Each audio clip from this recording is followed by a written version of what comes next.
Om Sahana Bhavatu Sahano Bhunaktu Sahaviryam Karavavai Tejasvinavadhitamastu ma vidvishavai.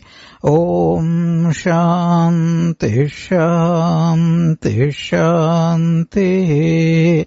Hari Om. Om. May He protect us both. May He nourish us both. May we both work together with great energy. May our study be thorough and fruitful. May we never hate each other. Om. Peace, peace, peace be unto all.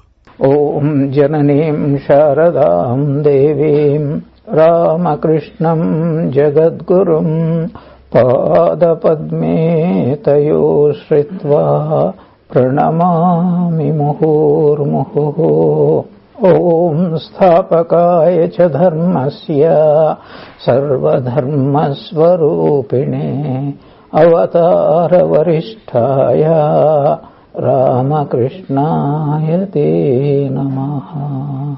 In our last class on the Great Master, we discussed a very important subject, and that subject is when Ramkumar was very anxious about the education of Sri Ramakrishna and was insisting that Sri Ramakrishna should go through the formal process of academic education.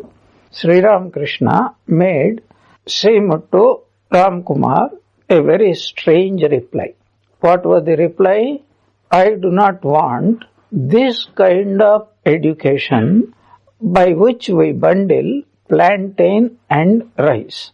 This is the usual custom of priests. Even now it is true. When they come to our homes to do puja, the priests, whatever we offer to the deity, rice, vegetables, fruits, clothes, and some money, etc.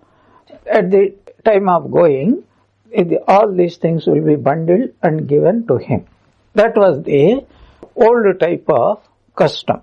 Even now it is prevalent.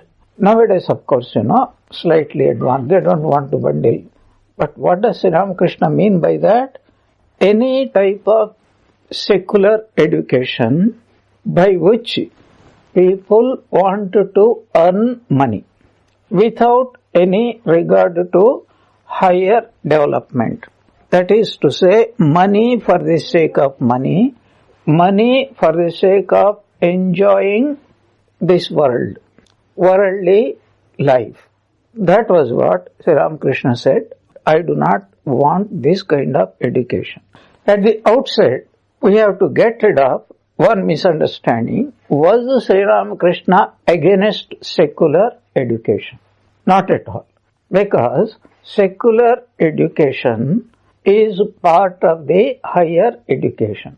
In fact, according to Hindu ideal of education, any type of education, according to Hindu ideal, means Vedantic ideal, is divided into two. Vidya, knowledge, is divided into two types. Apara and para. That is secular versus sacred. Which is important? Spiritual knowledge is important. Why is it? Because the whole Vedantic philosophy is based upon something. It is like this. Supposing here is a tomato plant. What do you expect from a tomato plant? Only tomatoes. What type of tomatoes do you expect? Not only it can give you only tomatoes, it cannot give you anything else, but even tomatoes deformed, small, weak, diseased, any type of tomato is not expected. If it is the best cultivated tomato, it must be one of the best tomatoes. So if we have to define Vedantic principle in terms of tomatoes, each tomato seed is potentially a divine tomato, is it not? Each mango seed is potentially a perfect mango. Is this not What we have to define? According to Vedanta, each soul is potentially divine. That means we do not have any choice with regard whether we would like to be divine or not divine. There is no such choice. Why there is no choice? Just as a donkey cannot be made into a horse. A tomato cannot be beaten into a mango. But what can be done? If there are any defects in that plant, we can correct it. If it is weak, supply nutrition. If it is attacked by some disease, then try to help it to overcome disease. Tell me, what are we trying to do whole life? We want to grow. First, there comes what growth? Physical growth. What is the Vedantic philosophy of education? Education first is for life. What does it mean? Any education is meant to help us live the type of life we are expected to live. Now, what type of life are we expected to lead? We can define it in so many ways, but we have to be very clear before defining that what is the central point. If I am divine, education is meant for what purpose? To manifest my divinity. This is a very vague term. When we say divinity, it is a very vague term. What does the term really mean? I have discussed with you in this class quite a number of times. In practical terms, what does divinity really mean? That's one way of definition. There is a better way of expression. One meaning of divinity is Sat, Chit and Ananda. To manifest Sat, to manifest Chit and to manifest Ananda. Sat, you can say, see, we have got a body. Though it includes mind, also the body and mind are instruments for the manifestation of what? Divinity. True Sat, which is God. But these are the instruments. You see, when we say world means only one thing, body and mind. Without body, mind, there is no world. That's why when you are in the deep sleep state, the world doesn't exist. Why? Because for temporarily your body and mind, it is there, but you are not connected with it. Sat means physical body-wise, a perfect body. Strong, muscular, muscles of iron, nerves of steel, etc. Swamiji's definition of strength, and very healthy. The mind also is a body only. It is a subtle body. Therefore, the mind also should be what? Very strong. How do we measure the strength of the mind? These two are there, but they are just like a vehicle. The driver takes a vehicle. What purpose the vehicle is there? It is supposed to take us from point A to point B. It is a journey. Life is a journey. We are growing. Biologically we are growing, but are we growing in other areas? Do you remember Aldous Huxley? He has defined what is progress in 3 areas. What are those 3 areas? Are you growing in goodness? Are you growing in happiness? Are you growing in creativity? And this is what Sat means, are you growing in goodness? Chit means, are you growing in wisdom, creativity? He used the word creativity, in wisdom. Ananda means, are you growing in happiness?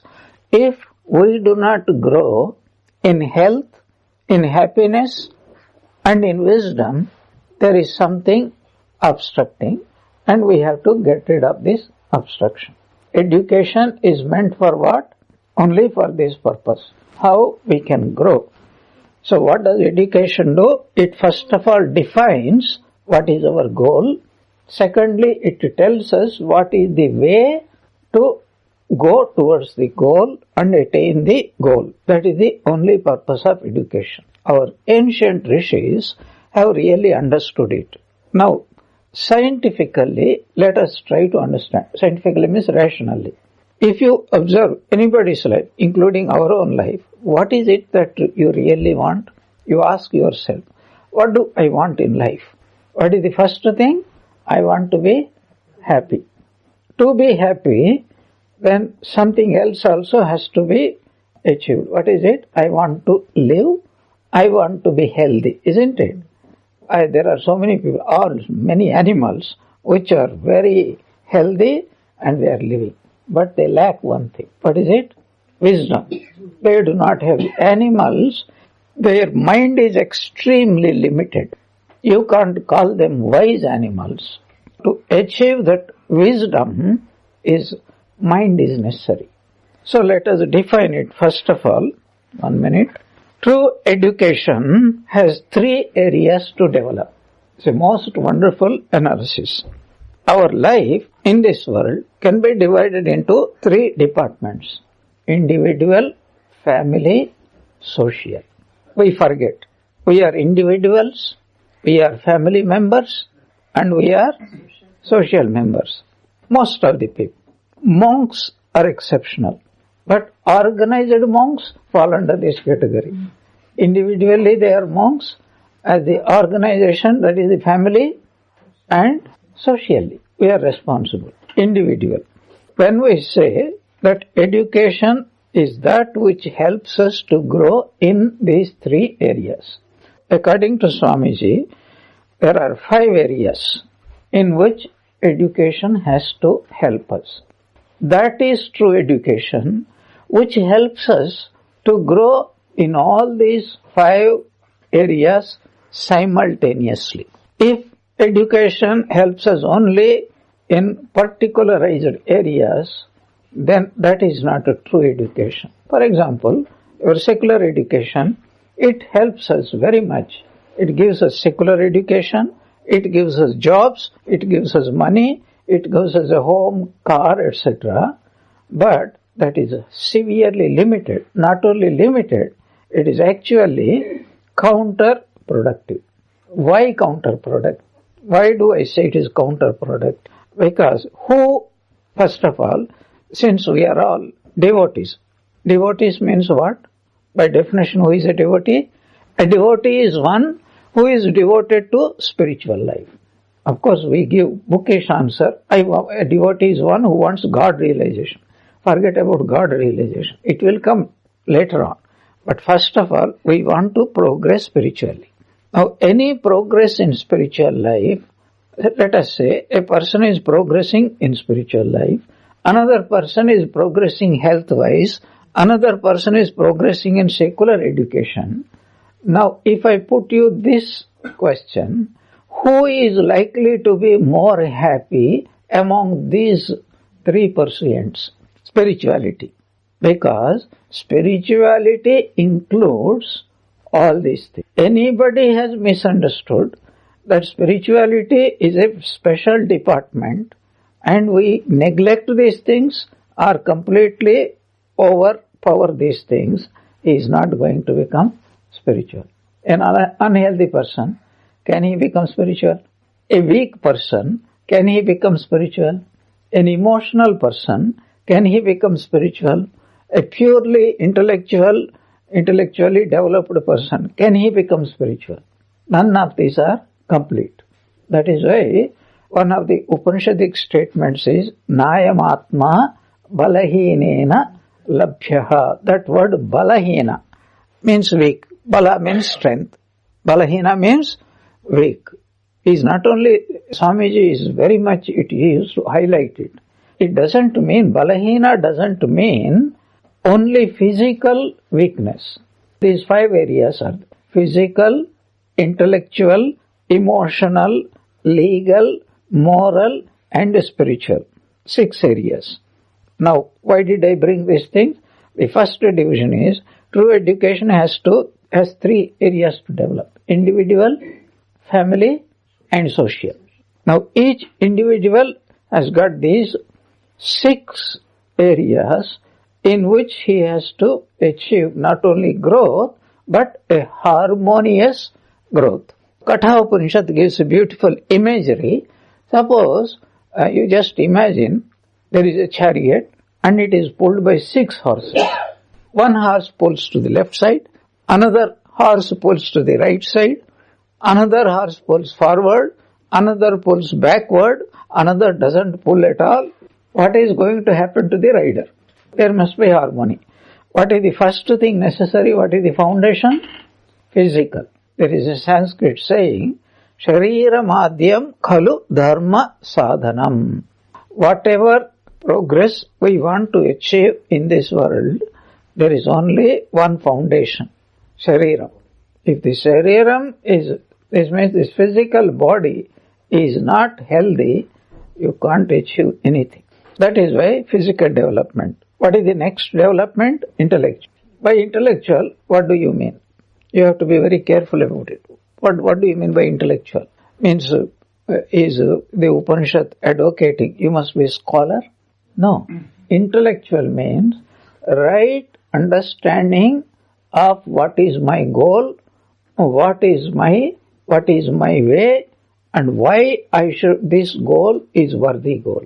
This is what in philosophy called Tattva, Hita and Purushartha. That education which doesn't highlight Tattva, Hita and Purushartha. Tattva means what is the truth? Because we all want only truth. What is the truth? I don't want to die. I want to know.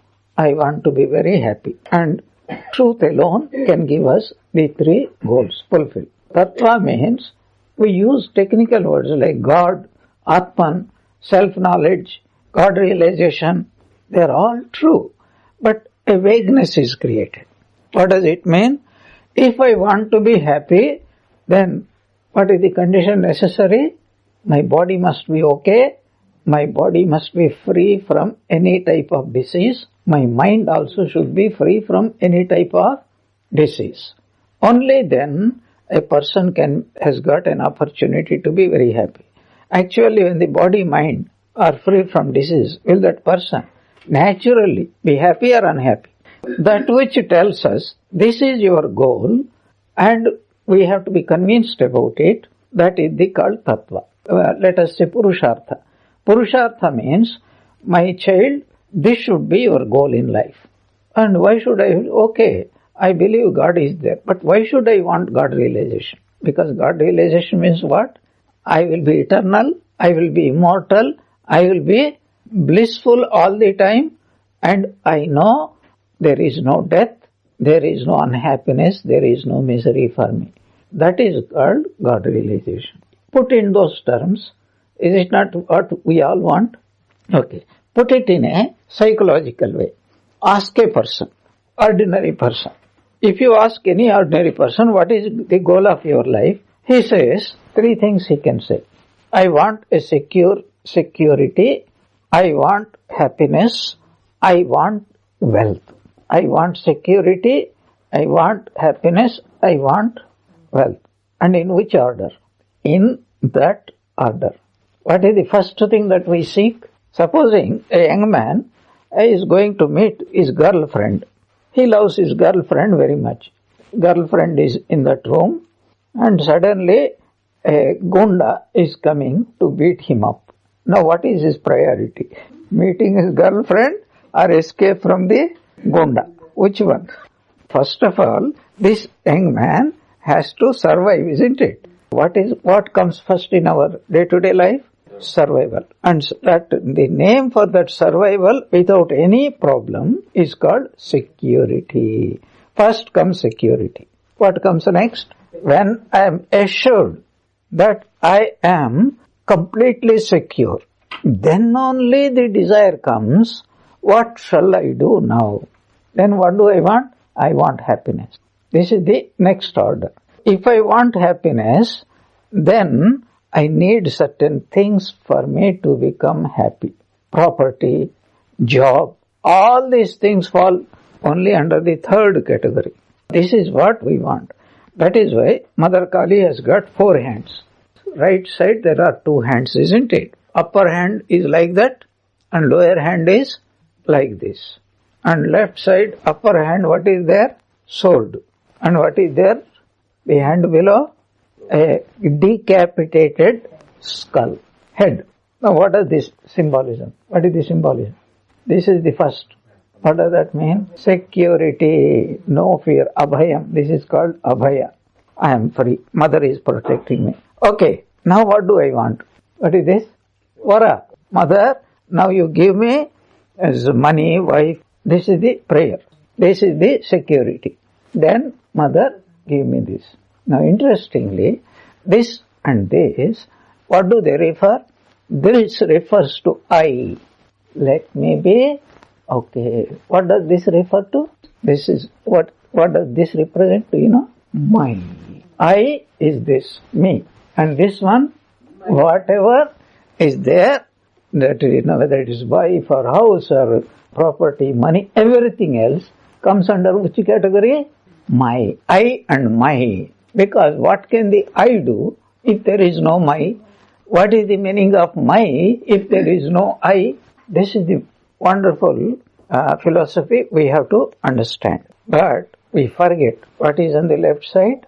A sword. What does this sword represent? Do you know what this represents? This represents Srishti. A person is born. That's why it is said in our Vedas and in Upanishads, first God created and then he said, oh yes, I have created, but how is this man going to survive? So then he created food. Because without food, how can the man survive? This is Abhaya and this is Vara. Abhaya represents I, Vara represents my, and then this Laya, everything, nothing is permanent. Even if God has created the world, is God created world permanent or impermanent? It's impermanent, because anything created is impermanent. God alone is permanent, everything is impermanent. This was the truth Sri Ramakrishna mentions. The magician alone is real. Whatever he had shown is complete mithya. It's for entertainment. This is the first thing we need to do. I have to be secure, healthy, and my also has to be secure and healthy. Everything belongs. Physical development, then intellectual development. What is intellectual development? That's where the education comes. Intellectual development means what? A person should understand not physics, not chemistry. They are all good. But the main point is, who am I? What's my goal in life? And how am I going to reach that goal? Three things I said. Tattva means, who am I? Where from did I come? If I have come from God, then what is my goal in life? To go back my home. Mano chalo nija niketane. So that is the tattva. What is purushartha? Intellectually I might understand it. Emotionally I might not accept it. To convince a person, this is your, what is called purushartha. Tattva, purushartha and hita. Tattva means this is your goal. Why is it my goal? Because somebody tells me?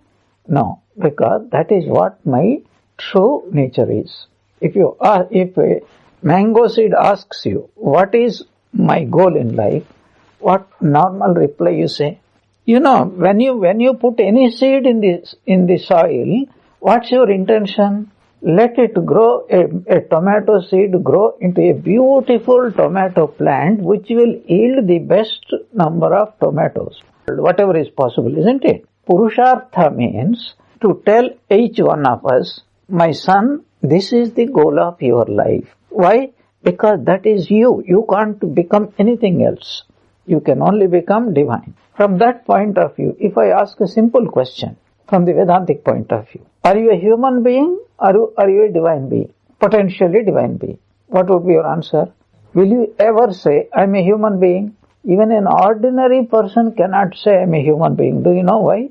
Because the body is changing all the time. Not only it is going to grow old age and then these things will come, but it is also a fact of life.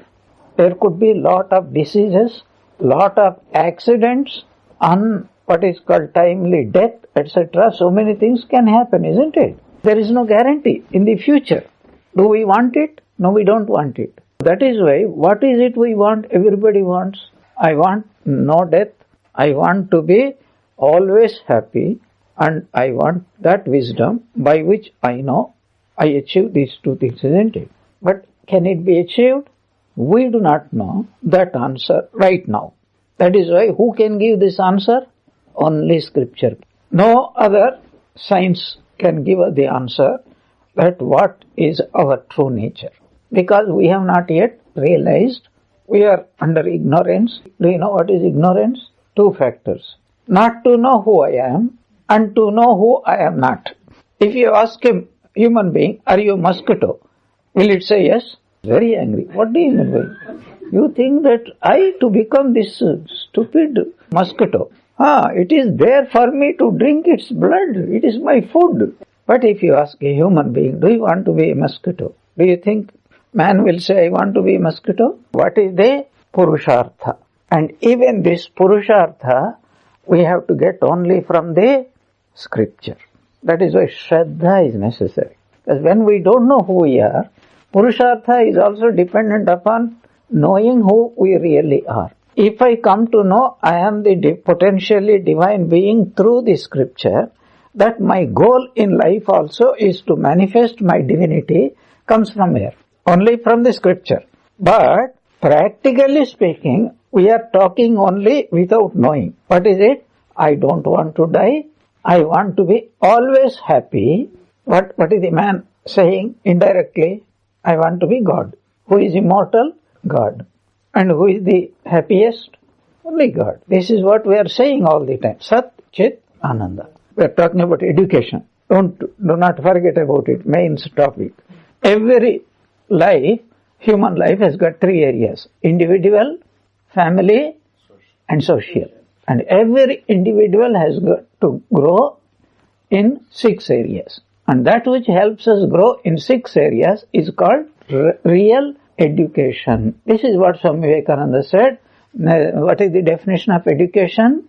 Education is the manifestation of perfection already in man. And what is the definition of religion according to Swamiji? Religion is the manifestation of divinity already in man. What is the difference between these two? Can you tell me, is there any difference in these two definitions?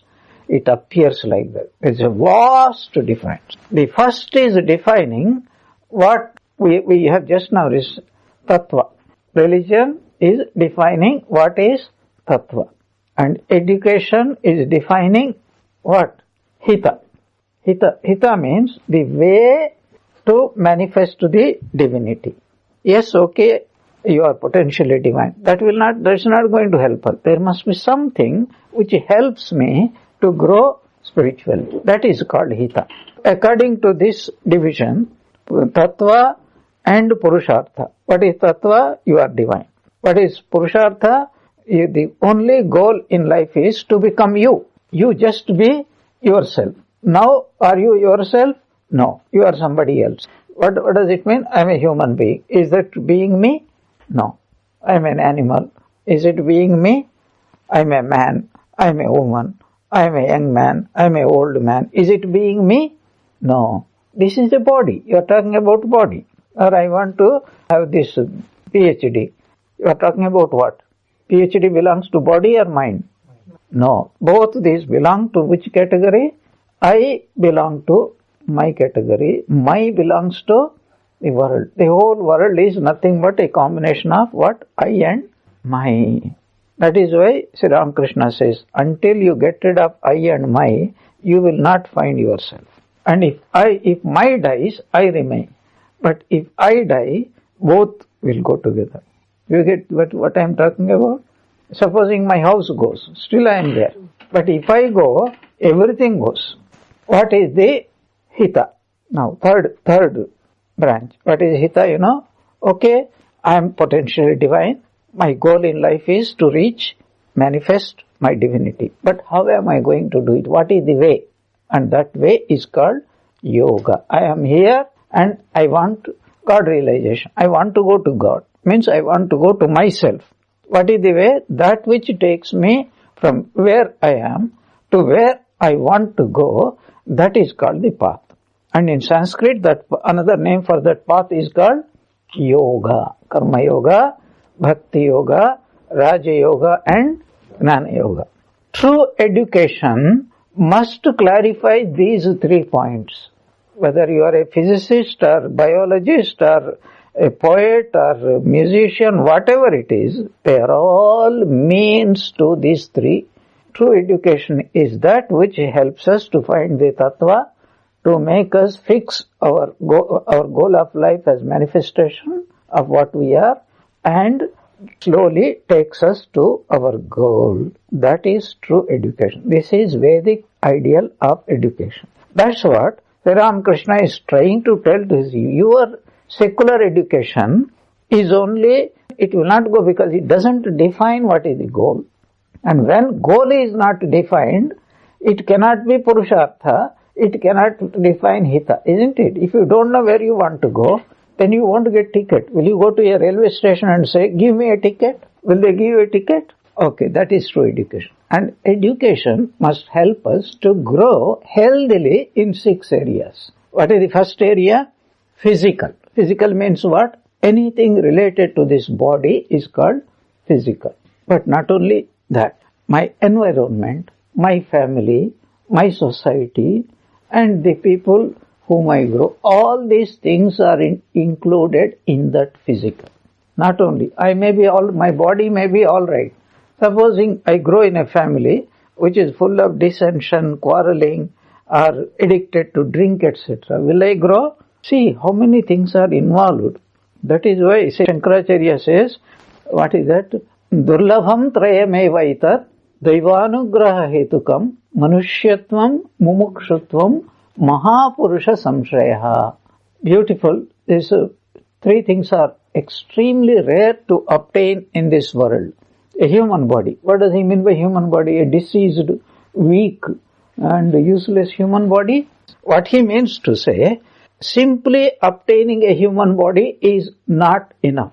But to make that human body useful, so many other accessories, Shuchinam Srimatam Gehe Yoga Brashto Abhijayate, the family environment, the social environment, then only there is some hope we can really progress in life. This is the same truth even in normal life. Just imagine those fellows who are living in the refugee camps. Imagine, can I go and preach Vedanta in the refugee camp or not? They are not getting money. And you know how this Gundas mafia takes over? Wherever these refugee camps use people like cattle, including killing. The amount of horrible things that go on in the refugee camps, people are absolutely helpless. It is not merely a person is driven from their home to somewhere. There is no guarantee when other people will come shoot them like just nothing. Physical growth. What is the next growth? Intellectual. And what does intellectual means? Right understanding of these 3 things. What is my goal? What is my nature? What is my duty in life? And how I can manifest my divinity. More important, emotional. Say there are scholars and they know everything, all the scripture, they can give lectures. But our devotees also, they do japa meditation. You know what is the problem with them? They have absolutely no emotional control. They react, so to say, worse than worldly people. Why do I say that? Let me give an example. Supposing here is a worldly person, here is a devotee. Worldly person, some tragedy takes place. Say husband dead, or somebody killed, or child is gone, something like that. If he is a worldly person, how long will he grieve? Not long. Because he says, life is given for me to enjoy. Okay, something happened. I'm not going to waste my time going on doing it. Let me enjoy it as much as possible. That is the most wonderful philosophy you have to understand by the word worldly. Other word in Sanskrit for this worldly is, what is it? Charvaka. Another word in English is materialist. What is a materialist? He says material, objects of enjoyment. Body is meant for instrument of enjoyment. Things are meant for enjoyment. And okay, something is gone. I'm not going to waste my time because he doesn't believe in next life. This is the only life. Therefore, whatever happened, I don't want it to happen. But let me not waste my time further. And he forgets. But here is a devotee. Something happens. Now, if he was a worldly person, he would not grieve so much. But if he is a devotee, now he has somebody to blame. I have been, doing japa, prayer, and I meet Swamis, and Swami blessed my son. Why did he die? I am talking what happened, which I experienced. Worldly people can quickly get. That's why what is important? Emotional maturity. That is one of the greatest progress in education must give. It must give us the control. Okay, something happened, we all suffer. Not that we don't. But there is a limit. How much time are you going to grieve? Move forward. Something happens. It is not desirable. It was not desirable. But what can you do? Something happened. Come on, move forward. Look for your own life. That is called emotional maturity. I mentioned, one very intelligent person. He wrote a book, Emotional Intelligence, Dr. David Goleman. And now he wrote even more beautiful book, Social Intelligence. So that's why I said that education which helps us to have right emotions and help us control our emotions, which gives us emotional maturity, that is true education. It should be one of the goals of true education. Then legal. Many people, what is legal? There is a difference between what is legal and what is moral. You know what is the most wonderful thing? Some things are not legal but moral. Some things are moral but not legal. Some things are both legal and moral. It all depends from situation to situation. But should we have that attitude, I don't care for legal things. Ramakrishna could never do it. One example, his attendant used to get one lemon from the neighboring garden. Now, it so happened that neighbor had sold his garden. Garden was there, watchman was there, and the plenty of lemons. Nobody was using so many lemons. They are not mangoes, you won't pluck. Even monkeys won't touch them. That is the speciality of lemons. So if you want, then plant. In this country, you can make lemon juice, lemonade, and you can use lemon pickle and all those things. What is the important point here is Sevak went one day after that garden was sold, and who won one lemon? Is it immoral? Taking one lemon, is it immoral? Would that new owner would have objected? No, but it is illegal. So we have this what is called surface mind, that in the name of morality, in the name of what is there? If everybody is giving good milk, if I add only water, what does it really mean? One has to be highly conscious of what is legal. Even if somebody is doing wrong, what will you do? You know that somebody is taking advantage of you, but legally. For a simple example, a medicine which is rare, but which could be produced very cheaply, but the manufacturer, pharmaceutical company, decided to make it one of the costliest available things because they want to get as much money. It is not illegal. But is it moral or immoral? Immoral. In a way of speaking, immoral. It is not immoral. It is illegal. Because when we are in this country, we are supposed to buy only this. That meant for those countries who cannot afford so much of cost, etc. So many issues are there because we don't think so much, and we don't want to think so much, because if you don't think, no problem. If you think, there is a problem. Therefore, we should grow in legal department. We have to grow morally. Moral means there are two types of moralities there. When we are in society, one type of morality. For example, when we are in society, you should not tell an untruth, you should not steal, etc., etc., etc. This is called social morality. Is there something called personal morality? Yes. What is it? When I am alone and nobody is watching me, can I do something? Say, for example, can I overeat? If I overeat, who is going to suffer? I can transgress. Suppose I am a devotee, I promised my Guru I will do so much japa. And when everybody is looking, I am doing so much japa. Can I just skip and say, nobody is there to watch me? I'll just go and make quick pranams to Thakur, goody some japam I will do, and then I will go away. That's what we do. When no one is there, we think we can flaunt these natural laws. No, because there is something called personal morality. Even if nobody is watching you, there is one who is watching you. You know who? Yourself. You know. Others may not know.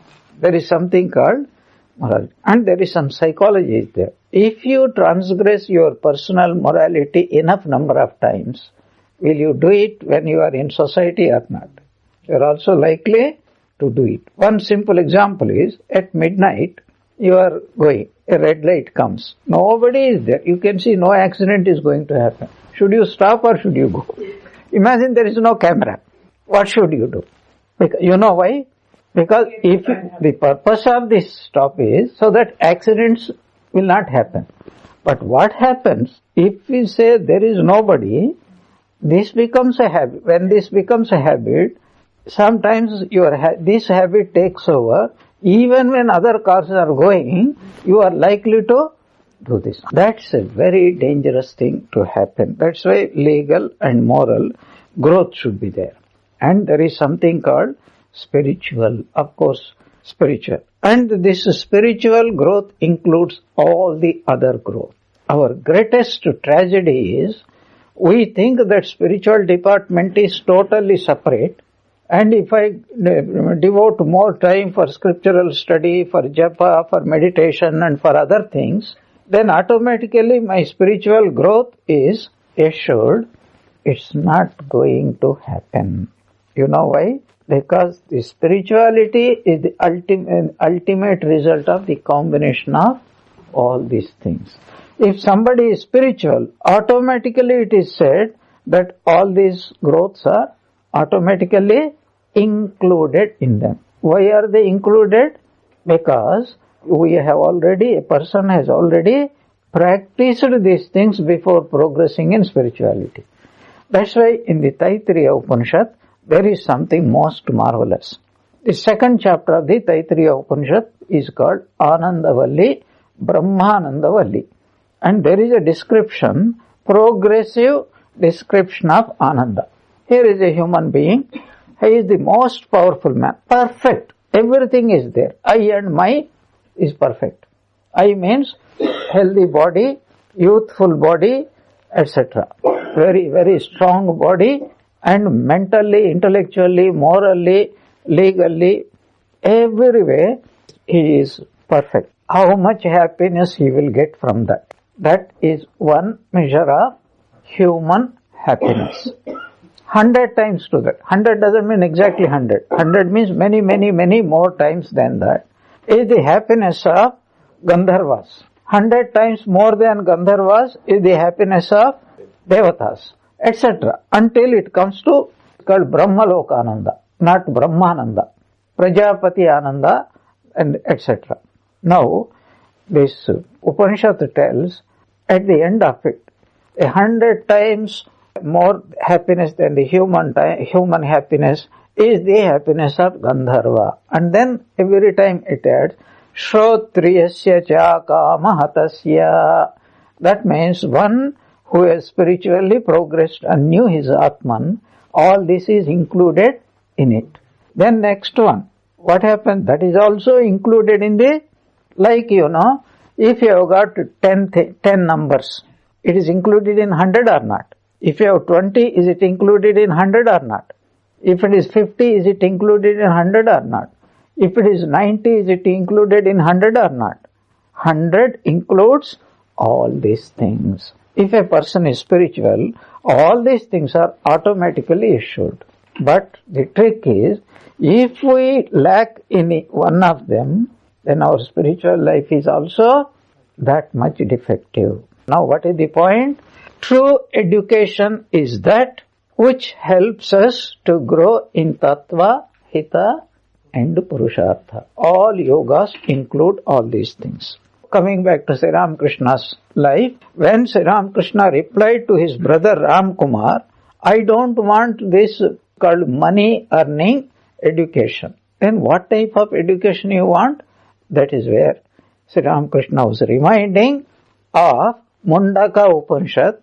Shaunaka approached Angirasa and says, Angirasa was the great Muni, Rishi. And he asked, Shaunaka, why did you come to me? And Shaunaka says, I want to know that by knowing which everything else is known. And then he says, Dve vidye veditavye. There are two types of educations. Both must be obtained by human being. Para chaiva apara. Both supreme knowledge, also guna. That means worldliness. Secular knowledge and sacred knowledge. Sacred knowledge includes the secular knowledge also. But secular knowledge must lead one to the sacred knowledge. It should not be discarded. I don't want. Sri Ramakrishna is telling, I don't want this kind of. Was he neglecting? No. He was not neglecting, because elementary school student cannot say, oh, look here, I want to enter into PhD course. An MSc person also says, I want to enter into take up PhD course. Who will be rejected? The elementary.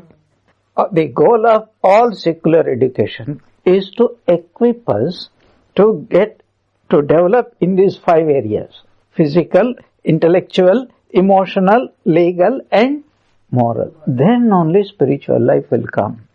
So that is why, just I will stop this course with one observation. Before entering into so-called study of the Advaita Vedanta, it applies to other courses also. We discussed very first class itself, Anubandha Chatushtaya. So before studying Sri Ramakrishna's life, we must make sure of 4 things. What are they? Prayojana, Adhikari, Vishaya, Sambandha. So who is a fit person? What is the goal of Prayojana? Means what is your goal? Adhikari means are you a fit person to achieve that goal? And Vishaya means what is it that can take you to that goal?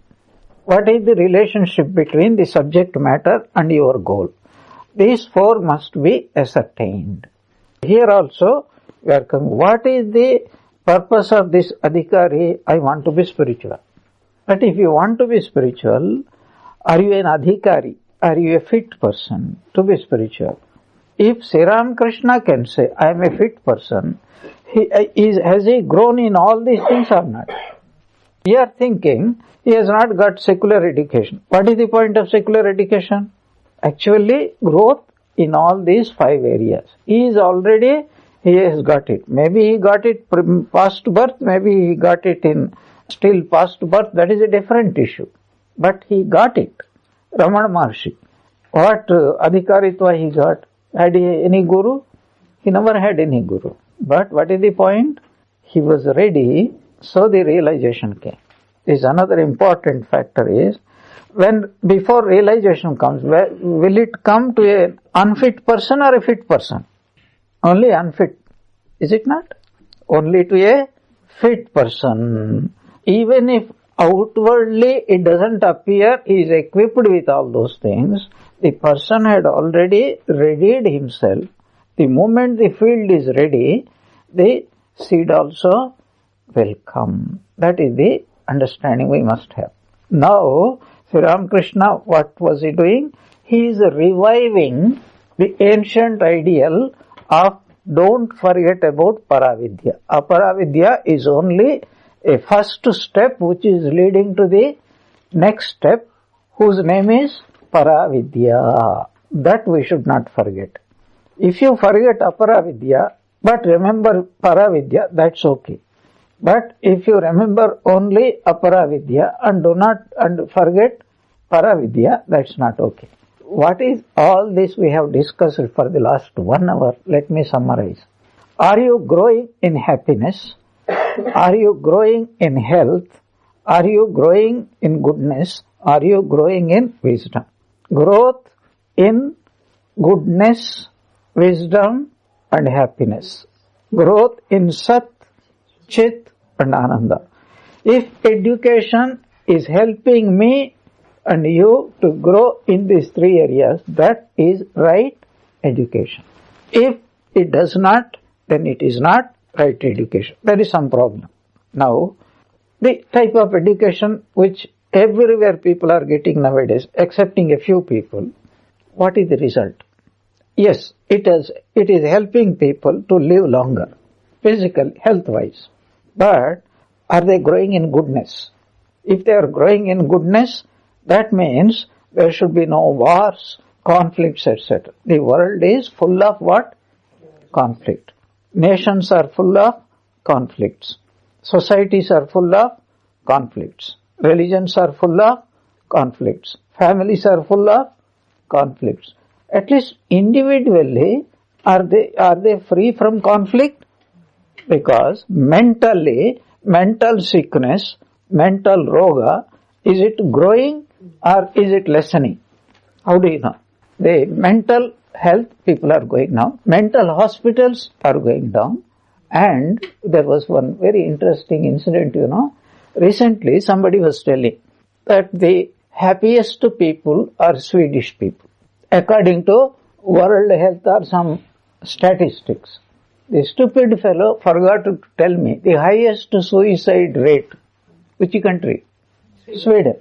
If this is true, more or less it is true, then what does that indicate? If they are really so happy than more than other people, their suicide rate must be definitely low. But that itself indicates there is something seriously wrong with the society. This is how Sri Ramakrishna is telling, I want people to grow in goodness and in happiness and in wisdom. By whatever name you give, spiritual education or whatever name you, religious education, that is the true education. And that was what Swami Vivekananda said, that is the only remedy for all the ills of both individual, family and also society.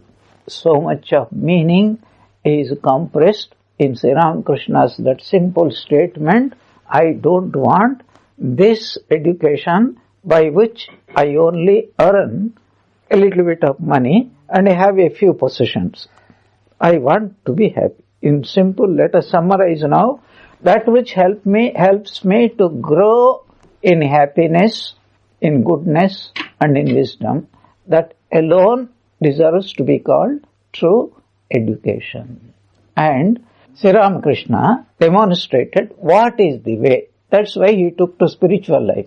Now, taking to priestly life is not important. Suppose there was no temple. What do you think he would have done?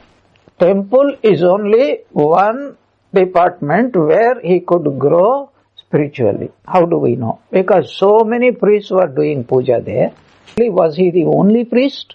Did the others grow spiritually? He was the only one who grew really spiritually. Priesthood is only one instrument. But if he had been a professor, he would have grown. Any place, in any field of life, he would have grown spiritually and demonstrated to us. Another example is Swami Vivekananda. Did he do any puja? But what did he do? He grew spiritually. What did Holy Mother do? She was neither literacy and nor priesthood, and yet she was the greatest spiritual person in the whole world. We will discuss a few more points in our next class. Om Jananim Sharadam Devim Ramakrishnam Jagadgurum Padapadme Tayo Shritva Pranamami Muhur Muhu.